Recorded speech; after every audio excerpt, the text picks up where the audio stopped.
한번 따라 하실까요? 성령으로 충만함을 받으라. 성령으로 충만함을 받으라. 오늘은 교회의 절기로 성령 강림절이라고 합니다. 예수님께서 십자가에 돌아가시고 부활하신 이후에 이 땅에 며칠을 계셨느냐 하면 40일을 계셨습니다. 40일 동안 제자들을 다시금 양육하고 제자 훈련을 시키시고 난 다음에 감난산 꼭대기에서 구름을 타고 하늘로 성천하셨습니다. 성천하시면서 너희가 본대로 다시 오겠지만 너희는 예루살렘에 머물러면서 뭘 받으라고 말씀했느냐 하면 성령을 받으라고 했습니다. 그래서 예수님의 제자들 120명이 마가 요한이라고 하는 사람의 다락방에, 아마 그 다락방이 120명을 수용할 정도로 컸던 모양입니다. 거기에 모여서 10일 동안 전혀 기도에 힘썼습니다. 40일 동안 예수님께 제자 훈련을 다시 받고 10일 동안 오로지 기도함으로 기다렸더니 그날에 성령님이 임했습니다. 그래서 그날을 성령 강림절 그렇게 이야기합니다.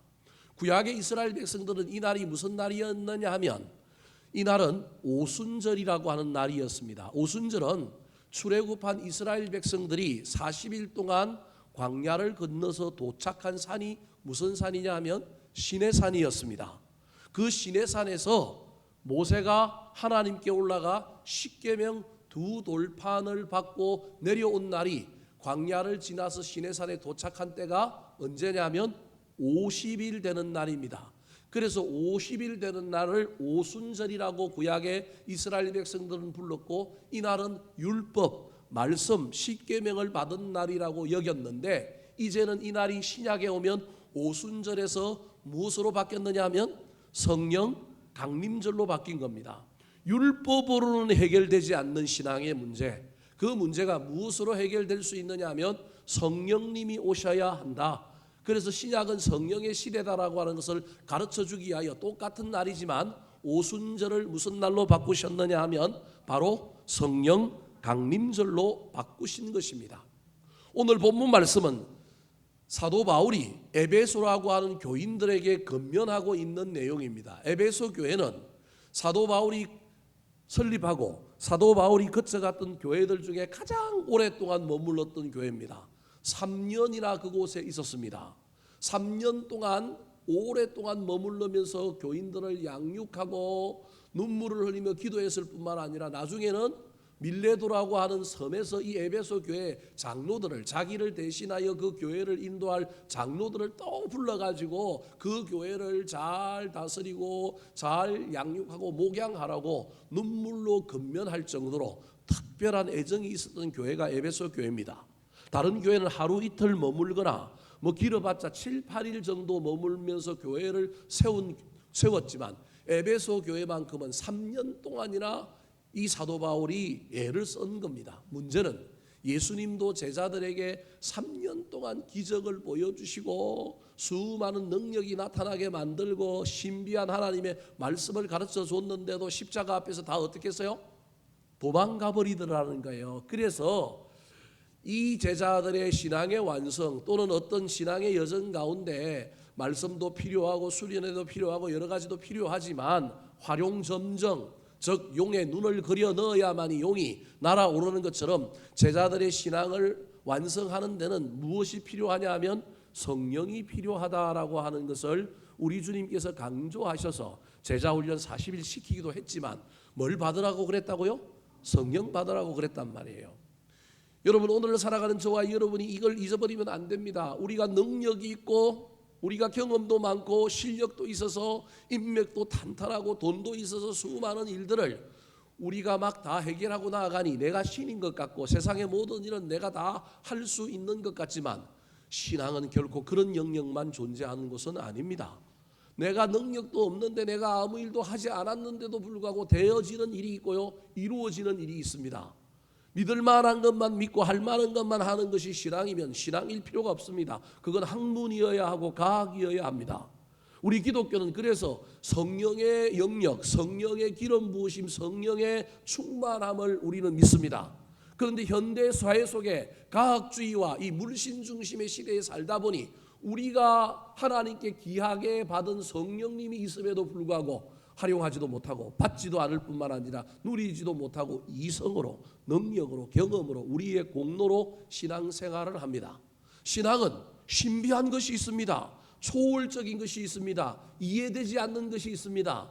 이것에 눈이 떠여져야 되고 이것이 경험되어져야만이 신앙의 지평이 넓혀집니다. 사랑하는 성도 여러분, 사도 바울이 얼마나 3년 동안 애를 쓰며 이 에베소 교회 교인들을 양육했음에도 불구하고 여전히 변하지 않는 이들, 여전히 문제 있는 이들, 여전히 해결되지 않는 신앙의 그 어떤 문제를 위하여 오늘 사도 바울이 이들에게 뭐라고 얘기하고 있냐면 성령 받으라는 거예요.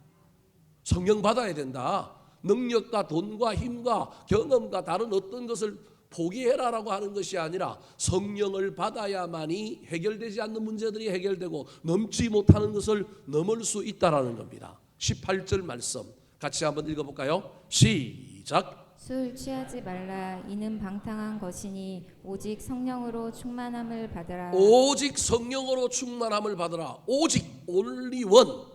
유일한 해결책 중에 하나가 성령님이다. 아직도 성령님을 받지 못했거나 받았지만 희미하거나 성령의 충만함이 없는 분들은 이 시간 이 성령 강림 주일만이라도 사모하며 나아갔으면 좋겠습니다. 내 마음대로 받을 수 있는 것이 아니고 내가 돈을 주고 살 수 있는 것도 아니고 시험 쳐서 딸 수 있는 것도 아니기에 힘이 들지만 그럼에도 불구하고 성령님이 있어야 합니다. 18절 말씀을 다시 한번 더 보여주실까요? 18절 말씀에 보면 그냥 성령 충만을 받으라 그러면 될 텐데 그러지 않고 하나를 비교를 해놨습니다. 무엇을 비교해놨습니까? 술 취하지 말라는 겁니다. 다르게 얘기하면 술 취하지 말고 무엇에 취하라고요?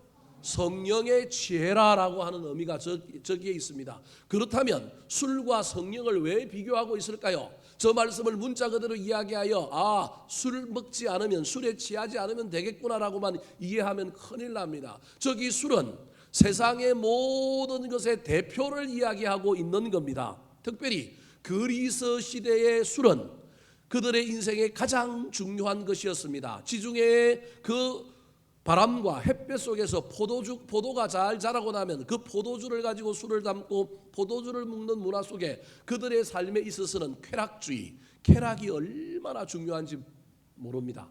그래서 그리스도인들이 섬겼던 신 중에 주신 술신이 있었는데 그것이 디아니소스라고 하는 신이입니다. 이걸 나중에 라틴어로 읽으면 뭐가 되느냐 하면 그 유명한 바카스가 되는 거예요. 우리가 먹는 음료 바카스가 사실은 무슨 신이라고요? 주신, 술신인 거예요. 그러니까 술의 문화가 가득한 곳이 어디냐면 이 지중해 연안에 있는 곳, 특별히 그 문화가 강력하게 지배하고 있는, 단순히 술만이 아니라 술을 대표하는 세속의 문화가 지배하고 있는 도시가 어디냐면 에베소. 쾌락, 음란, 물신주의, 세상의 모든 것의 끝판왕. 그래서 그 도시를 바꾸고 그 도시에 있는 교인들을 거룩하게 변화시키려고 3년이나 실험했는데도 되지 않는 거예요. 4장에 보면 너희들은 예수 그리스도로 말미암아 이제 옛사람을 버리고 무슨 사람이 되었다고요? 새 사람이 되었다. 새 옷을 입어라라고 선포했지만 옷만 입었을 뿐이지 신분은 바뀌었는데 여전히 내면이 바뀌지 않는 이 에베소 교인들을 향하여 마지막 그림의 용의 눈을 그리는 것처럼 활용점정으로 지금 예수님께서 이 에베소 교회 교인들을 향하여 뭐라고 얘기하냐면 술 취하지 말고 성령에 취하라는 거예요. 다르게 얘기하면 세속 문화의 지배를 받지 말고 그 세속의 문화를 뛰어넘어서 술로 대표되는 걸 뛰어넘어서 이기려고 하면 네 힘으로 안 되고 네 능력으로 안 되고 연습하고 훈련한다고 안 되고 도움을 얻어야 된다. 그 도움이 누구냐 하면 성령님이다. 아직도 성령님이 어떤 분인지 잘 모르고 체험해보지 못한 사람은 이게 요술방맹인지 지니의 램프인지 뭔지를 잘 모르는 분도 있겠지만 여러분 그럼에도 이분이 계심을 믿으셨으면 좋겠습니다. 이분을 여러분들이 한번 만났으면 좋겠습니다. 이분이 여러분 안에 들어오셔서 여러분을 사로잡고 여러분에게 기름 붓고 여러분에게 충만히 행하였으면 좋겠습니다. 그렇다면 왜 굳이 성령을 받으라 그랬으면 되는데 술 취하지 말라고 하면서 성령과 술을 비교하면서 성령을 강조하고 있을까요? 그것은 술 취함과 성령의 취함이, 성령의 충만이 비슷한 외적인 현상을 가지고 있었기 때문에 그렇습니다. 그래서 오순절 날에 성령 충만함을 받은 제자들을 보고 그 당시에 수많은 사람들이 예수님의 제자들을 향하여 새술에 취했다고 얘기했습니다. 사도행전 2장 13절 말씀 같이 한번 읽어볼까요? 시작. 또 어떤 이들은 조롱하여 이르되 그들이 새 술에 취하였다 하더라. 새술이라는 거예요. 그리스의 예배소에 있는 술은 무슨 술이고요? 헌술.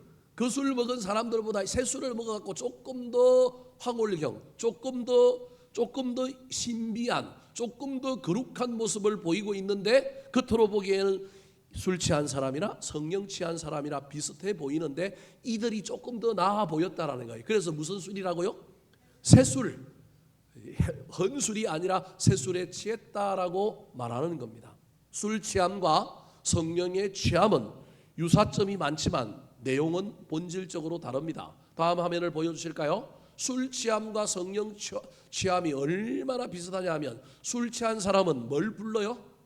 노래 부릅니다. 저희 아버님이 예수 믿기 전에 술을 잘 잡수셨는데 술만 잡수시면 유행가를 부르십니다. 어릴 때부터 제가 아버지하고 같은 방을 쓰고 방이 없어갖고 자랐는데 새벽 4시부터 라디오 트시고 5시, 6시 지나면서 유행가 트시는데 얼마나 그게 인이 박혔는지 목사가 됐는데도 요즘도 트로트 가사를 잊어버리지 않고 한 번씩 나훈아 노래, 남진 노래를 부르면 제 아내는 목사가 무슨 그런 노래를 부르냐고 그럴 때가 있습니다. 아버지가 어릴 때부터 술만 한 잔 드시면 뭘 불렀다고요? 노래를 부릅니다. 그때마다 그게 들을 것이 인이 박힌 거예요. 여러분 성령에 취한 사람, 성령 충만한 사람도요. 여러분 찬송을 부릅니다. 내용은 다르지만 똑같은 현상이 있습니다. 더 나아가 술 취하면 보게토에서 지갑 꺼내가지고 뭐합니까? 막 돈을 막 기마이로 쓰면서 막 뿌립니다. 물론 자고 일어나면 또 다 어떻게 해야 돼요? 수거해야 됩니다. 너무 많이 뿌렸기 때문에. 여러분 성령에 취한 사람, 성령 충만한 사람 이기적으로 살지 않고 남을 섬기고 구제하고 남을 유익하게 하는 삶을 삽니다. 술 먹은 사람은 지가 취했는데도 불구하고 또 사람을 불러갖고 뭐해요? 또 한잔 하자고 술을 권합니다. 이미 이빠이 먹어가지고 취해 있는데도 다른 사람에게 또 술을 권합니다. 여러분 진짜 성령에 취한 사람 전도합니다. 진짜 성령에 취한 사람 예수 이야기하지 않고 예수를 권하지 않고 살 수가 없습니다. 술을 한참 잘 먹다가 나중에 술 취한 사람 뭐합니까? 웁니다. 술 취한 사람 치고 안 우는 사람 뭔 사람 있습니까? 물론 가장 얌전한 사람은 간혹 자는 사람들이 있습니다. 그런 사람 몇 사람을 제외하고는 술 먹은 사람의 특징 중에 하나가 여러분 노래 부르거나 웁니다. 성령에 취한 사람도 회개하여 죄의 문제와 관련하여 눈물을 흘리며 기도합니다. 술 취한 사람 울기만 합니까? 꼭 술 먹다가 어떻게 해요? 싸웁니다. 심지어 누구랑도 싸우느냐 하면 전봇대하고도 싸웁니다. 왜 내 앞에 길을 막았냐고 그렇게 손을 갖고 치고 아침에 일어나면 손이 벌게져 있고 피투성이로 되어 있는 사람들이 술 취한 사람입니다. 그런데 성령 취한 사람은 세상 사람들과 싸우거나 교회 사람들과 싸우지 않습니다. 마귀랑 싸웁니다. 마귀들과 싸울지라. 이게 성령 취한 사람의 특징입니다. 술 취하면 해가 꼬여가지고 뭔 말하는지 알 수가 없습니다. 성령 받은 사람 방언하는 이유가 여기에 있습니다. 술 취한 사람 여러분 무서움이 있어요 없어요? 없어요. 제 친구 하나는 어릴 때 제가 대학 다닐 때 보니까 고향 가서 보니까 대학 안 가고 고등학교 나오고 양식하는 친구인데요. 이 친구는 술만 한 잔 먹으면 어디로 가느냐 하면 동네 인근에 있는 공동모지를 가요. 공동모지 가고 우통 까고요. 귀신한테 야 나와봐라 내가 얼마나 용감하냐. 우리 데리고 오느라고 우리는 무서워 죽겠는데 자기는 공동모지하고 우통 까고요. 모든 귀신들과 뭐 하고 있어요? 싸우고 있어요. 귀신 있으면 나와보라고 막 얼마나 아침에 일어나고 얘기해주면 걔는 하나도 기억을 못할 뿐만 아니라 자기가 얼마나 겁이 많은데 내가 그러냐고. 야 너 술만 먹으면 뭐가 없다고요? 겁이 없다. 성령에 취한 사람 두려워하지 않습니다. 현실 상황을 두려워하지 않습니다. 오직 성령에 취한 사람은 하나님만 두려워하기 때문에 핍박을 이깁니다. 술 취함과 성령의 취함이 비슷합니다. 그래서 우리 그리스도인들은 우리도 모르는 사이에 성령 취한 줄 알고 살지만 알고 보면 술로 대표되는 어디에 취해서 살고 있느냐 하면 세상에 취해서 살고 있는지도 모릅니다. 모든 사람은 무엇인가에 다 취해 삽니다. 모든 사람은 다 우리 안에 무엇을 충만하게 담고 삽니다. 자신만 잘 모를 뿐입니다. 외부에서 보는 사람은 압니다. 저 사람은 무엇에 취해 사는 사람, 저 사람은 자기 인생에 무엇을 담고 있는 사람 압니다. 세상에 있는 모든 것을 담고 있는 것이 나쁘다는 것이 아닙니다. 그럼에도 불구하고 우리 안에 성령님을 담아야 합니다. 표현이 좀 그러긴 하지만 성령님이 우리 안에 충만히 임해야 합니다. 저와 여러분이 세상에 취해서 살지만 성령에 취해서 살면 우리가 가지고 있는 모든 것을 성령님이 옳게 사용하면 아무런 문제가 없습니다.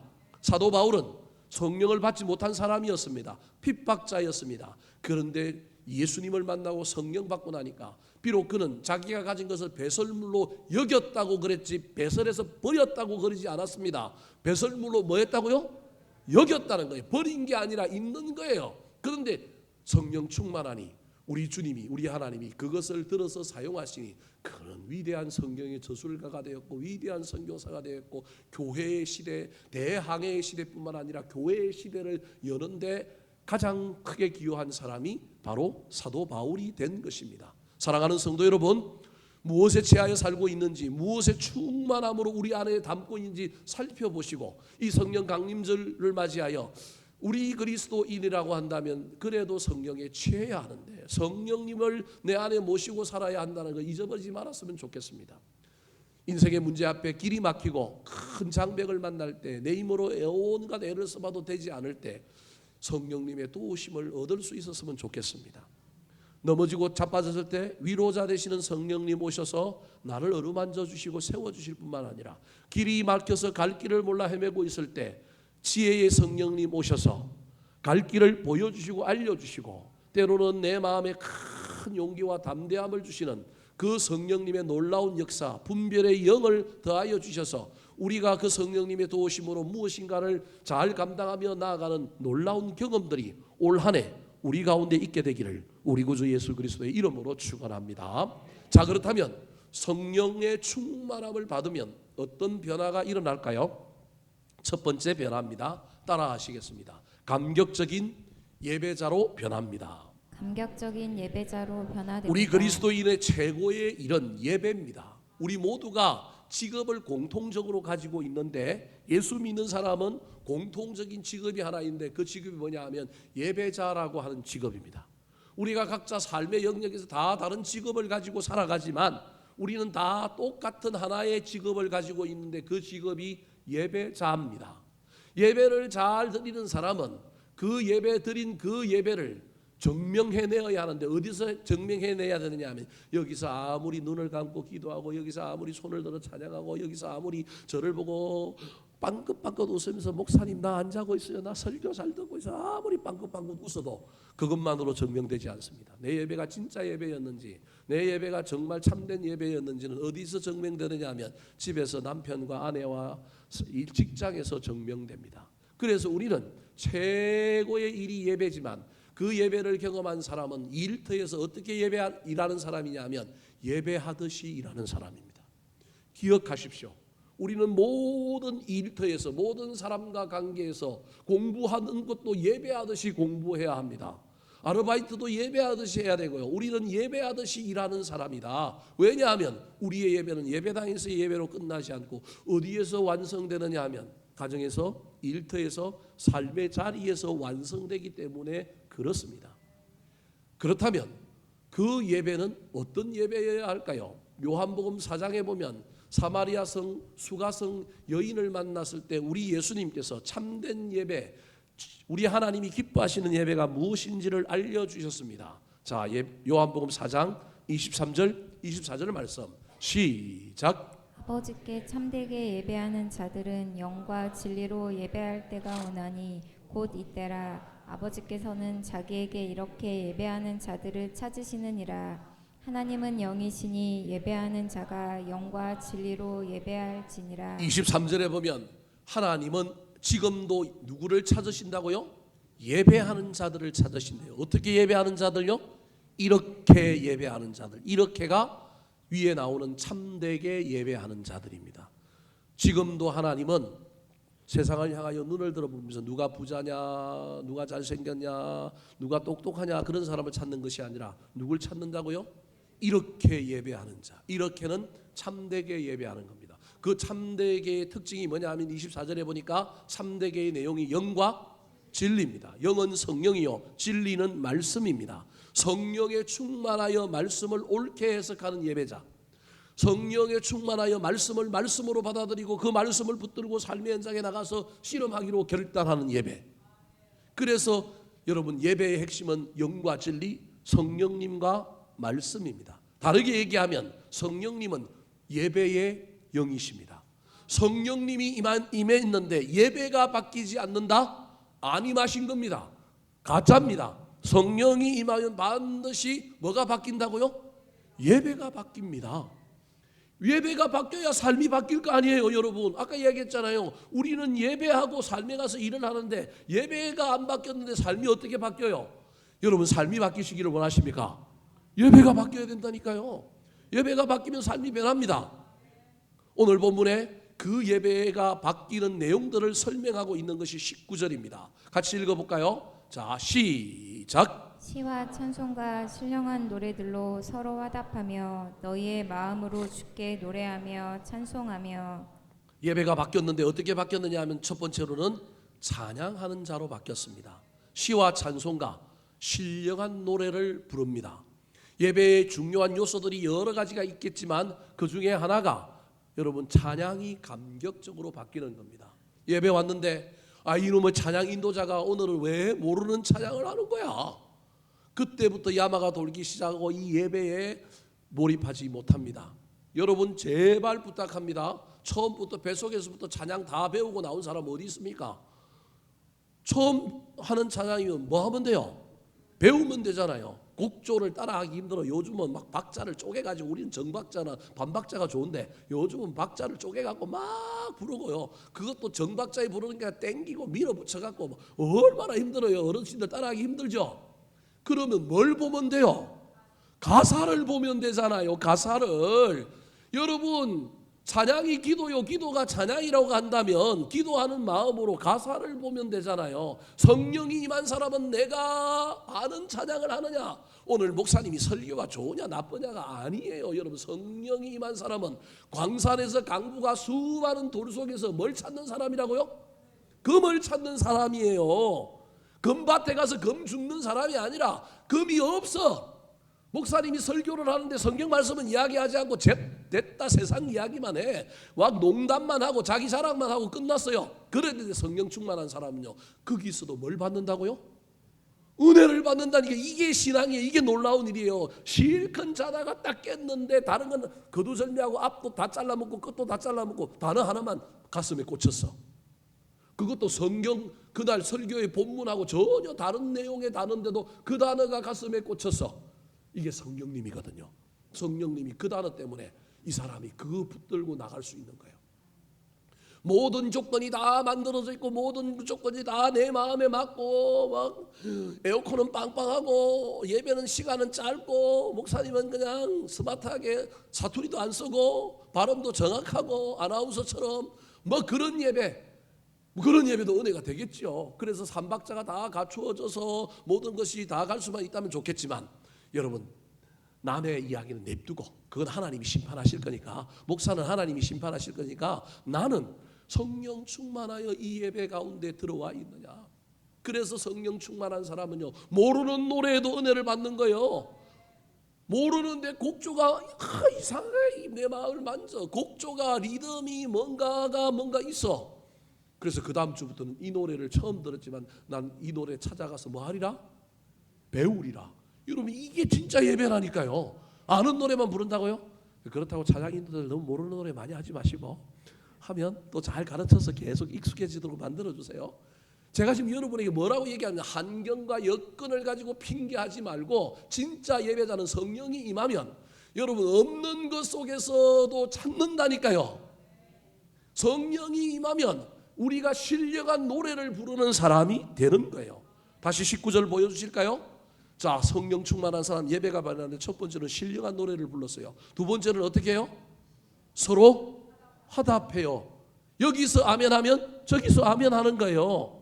내가 예배의 걸림돌이 아니라 하답하여 화합을 이루고 시너지를 일으키는 사람이에요. 여러분, 이렇게 예배자가 바뀌는 거예요. 나 때문에 예배가 흐트러지고 나 때문에 다른 사람이 은혜를 못 받는 것이 아니라 서로 하답함으로 말미암아 여기서 아멘하고 저기서 아멘하고 여기서 영적인 것이 만들어지는 그런 예배자가 되는 거예요. 더 나아가서 예배를 드리는데 무엇으로 드려요? 마음으로 드리는 예배자가 된 거예요. 진심을 다하여 마음으로 드리는 예배, 그것도 나 기뻐자고 다른 사람 눈에 보이자고 하는 것이 아니라 예배의 명확한 대상이 누구에게? 주께. 마음으로 너희의 마음을 주께 뭐하며? 노래하며 찬송하는 이런 예배자로 바뀌게 된다는 거예요. 예배가 바뀌면 삶이 바뀔 겁니다. 안 바뀌면 저한테 오세요. AS 해드릴게요. 하나님의 말씀이 그러하니 저는 선포합니다.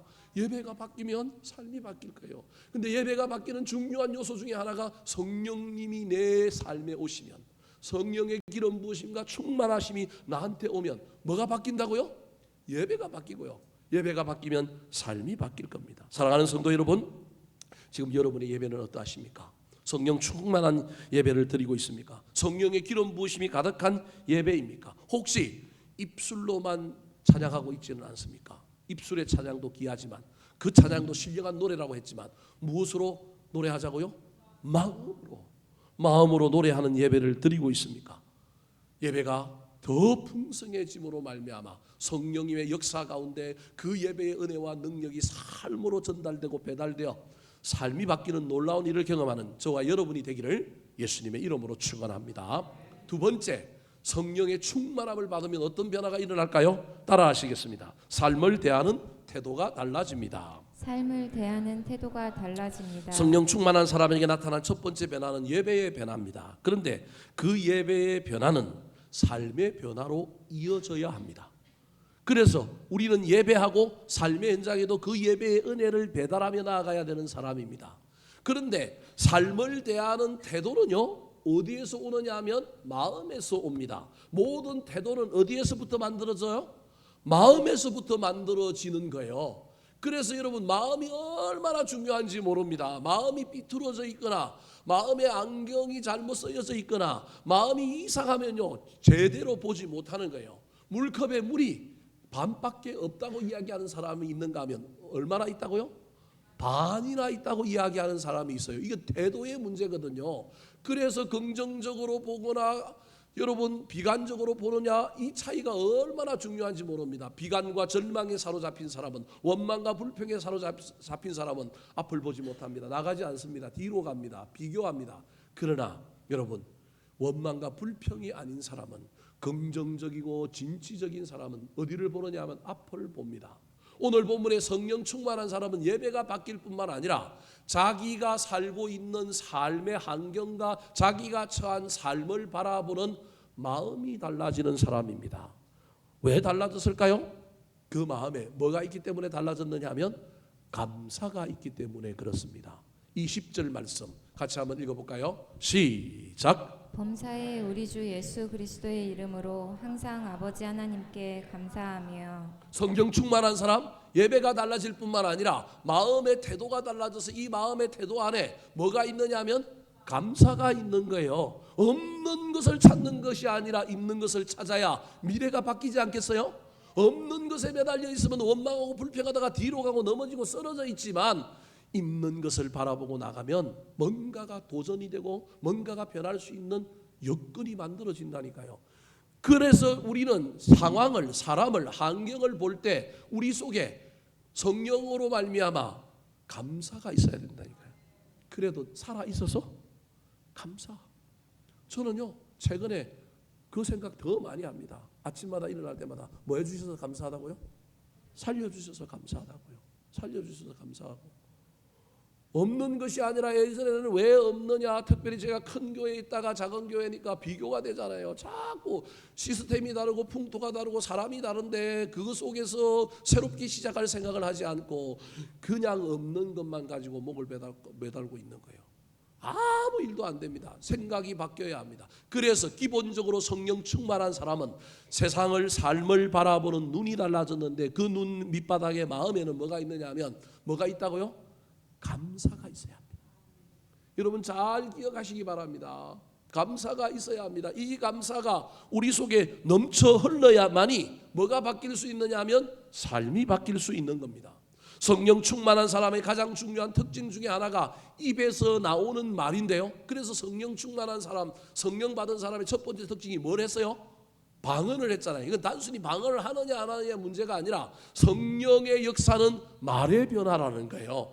근데 말의 변화는 어디서 말의 창고가 어디에 있느냐 하면 마음에 있단 말이에요. 마음이 여기 있는지 사람마다 다 다르지만 여하튼 마음의 창고에서 뭐가 나와요?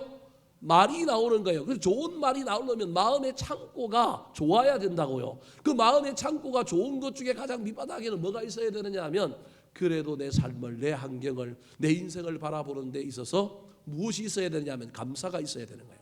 감사할 만한 것이 있어서 감사하는 게 아니라는 거예요. 그래서 29절, 20절에 뭐라고 얘기해요? 범사에 평범한 일인데도 감사해요. 그리고 어떻게 감사한다고요? 항상. 이게 말이 됩니까? 마음의 태도가 바뀌지 않고는 일어날 수 없는 겁니다. 조건을 따지고 다른 사람과 비교하면 절대 될 수 없습니다. 그런데 여러분 마음의 태도가 바뀌면 여러분 범사에도 항상 감사할 수 있게 되는 것입니다. 성령 충만한 사람 잠시 잠깐 원망 불평한다 할지라도 마음을 바꾸어서 다시금 마음의 감사함으로 입이 열려서 그 마음에 있던 마음 창고에 있는 말들이 좋은 말들이 나올 뿐만 아니라 그 말들이 상황을 바꿀 겁니다. 환경을 바꿀 겁니다.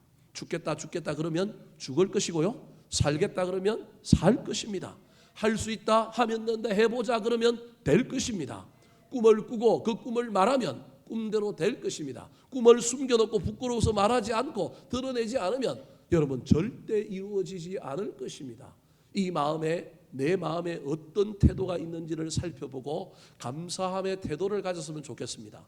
성령 충만하여 성령님 때문에 내가 막 사람이 뒤집어지고 마음이 바뀌고 삶을 바라보는 안경이 바뀌어가지고 나도 모르는 사이에 감사가 일어난다면 얼마나 좋겠습니까? 그런 좋은 선순환도 있지만 때로는요 감사함으로 성령님을 초청하시고 성령님을 내 안에 모심으로 말미암아 그분이 나를 감동 감화시키시고 나의 태도를 바꾸고 나의 관점을 바꾸어 줌으로 말미암아 또 다른 감사가 흘러 넘쳐서 삶이 바뀌고 환경이 바뀌는 놀라운 일을 경험하는 저와 여러분이 되기를 예수님의 이름으로 축원합니다.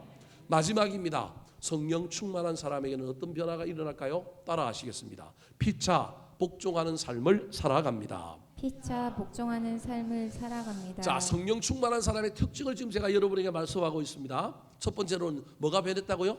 예배가 변해요. 두 번째로는 삶을 바라보는 시각이 변한 거예요. 그 대표가 감사예요. 또 다른 하나가 마지막이 뭐냐 하면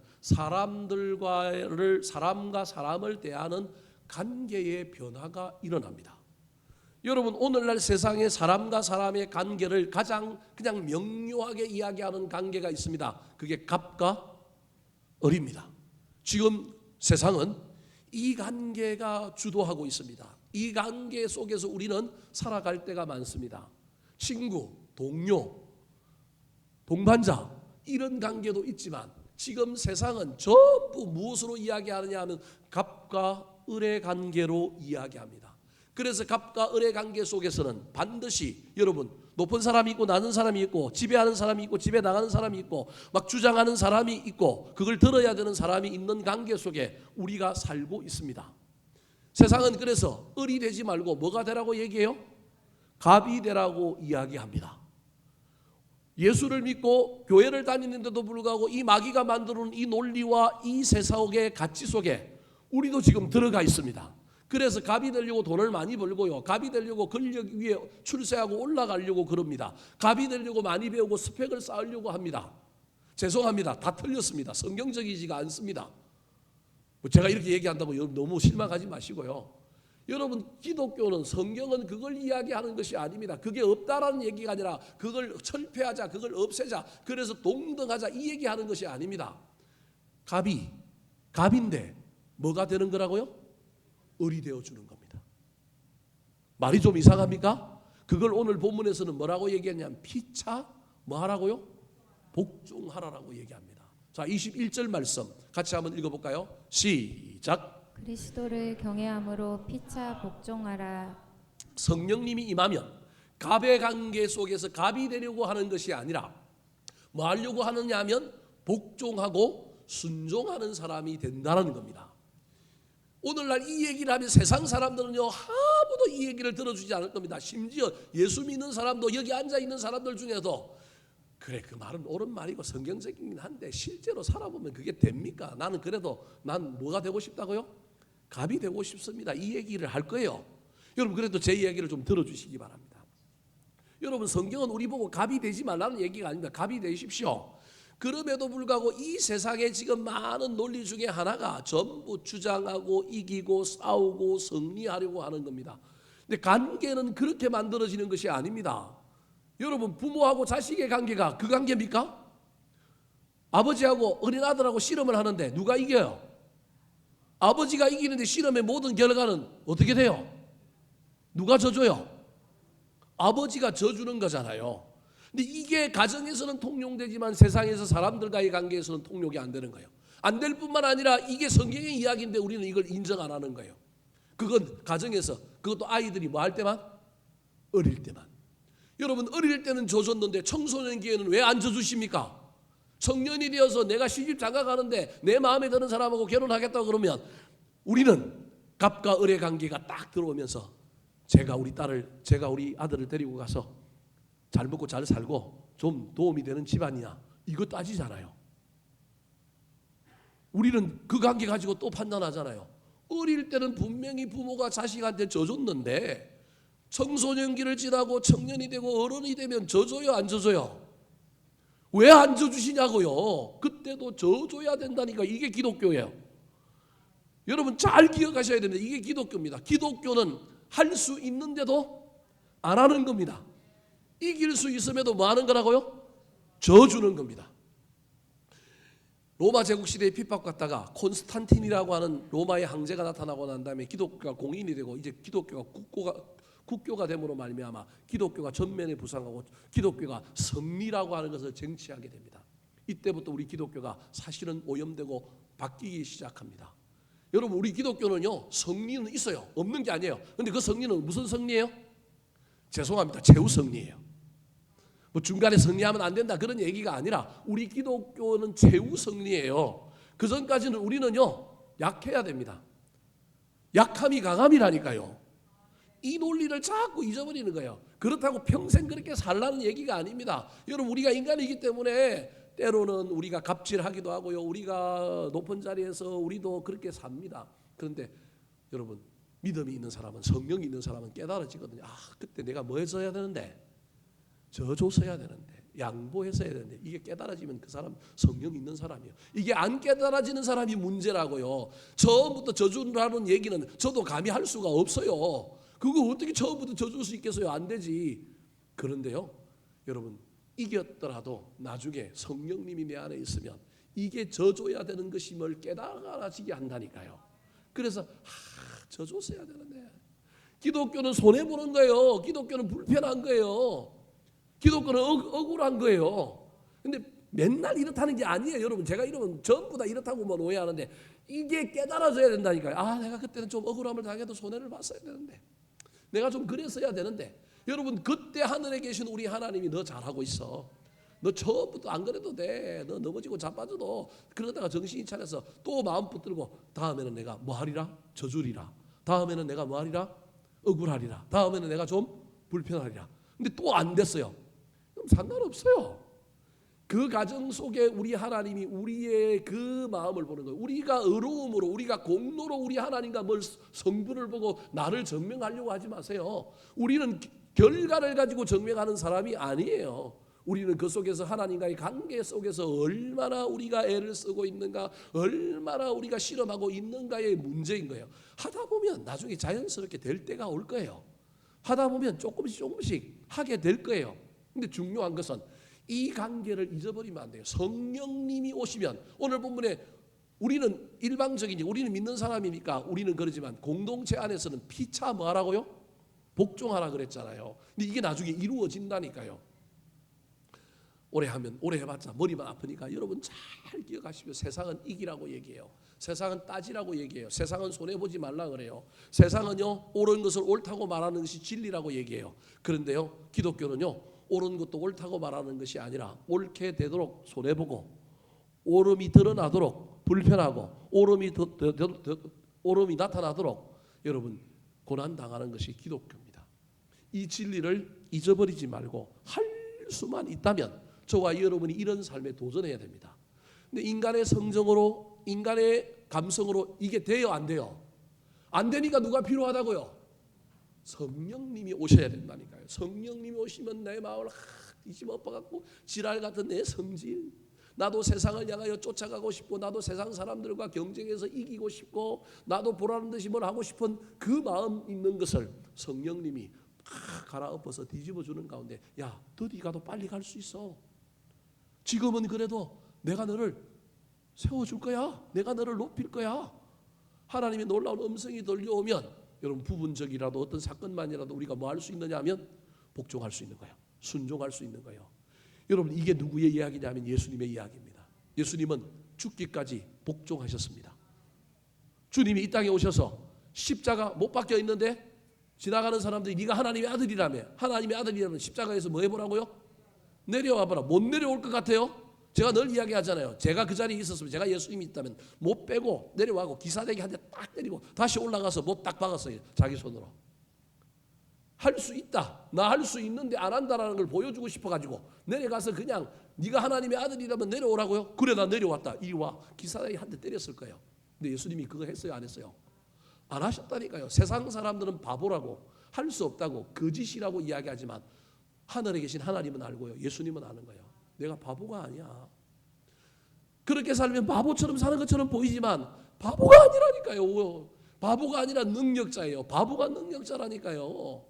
우리 주님이 우리에게 그걸 말씀하셨는데 우리가 세상에 살다 보니 세상 사람들과 치열하게 자원을 가지고 서로 땅 따먹게 하고 살다 보니 돈도 벌어야 하고 우리도 자식도 키워야 하고 우리도 높이 올라가야 되니까 우리도 모르는 사이에 우리도 그 대열에 서 있지만 여러분 부분적으로 어떤 길에서는 우리는 좁은 길을 가야 합니다. 부분적으로 저와 여러분이 해야 할 일을 반드시 기억해야 될 것은 그 일을 해야 되는 겁니다. 그래서 그리스도인들은요 철저하게 무슨 운동을 해야 되느냐 하면 순종의 훈련을 해야 됩니다. 제가 여러분을 붙잡고 뒤에서 가스라이팅하고 내 마음대로 부려먹고 여러분을 확 움켜쥐고 가려고 여러분에게 이야기하고 있는 것이 아니라 그것이 여러분에게 엄청난 이익이기 때문에 그렇습니다. 제가 목사가 되어 보니까 목사가 되기 전에 훈련을 잘 받고 그 길을 잘 걸어온 목사들하고요 그렇지 않은 목사들이 차이가 참 많습니다. 여러분 모든 조직의 리더가 되려면 처음부터 리더가 되면 안 돼요. 내가 목사라고 내가 장로라고 내가 막 연륜이 오래됐다고 내가 이 교회에 있었으니까 내가 어떤 장자리에 앉아야 된다. 그런 사람 장자리에 앉으면 죄송합니다. 그분들이 미워서 그러는 게 아니라 그 조직은 망할 겁니다. 왜냐하면요 리더십을 가진 리더가 되려면 제일 먼저 해야 될 일이 뭐냐면 펠로우 따르는 자를 경험해 봐야 됩니다. 따르지 않고 리더가 되면 골치 아픕니다. 따르다가 나중에는 뭐 해야 되느냐 하면 헬퍼, 돕는 자가 되어야 됩니다. 참모가 되어야 됩니다.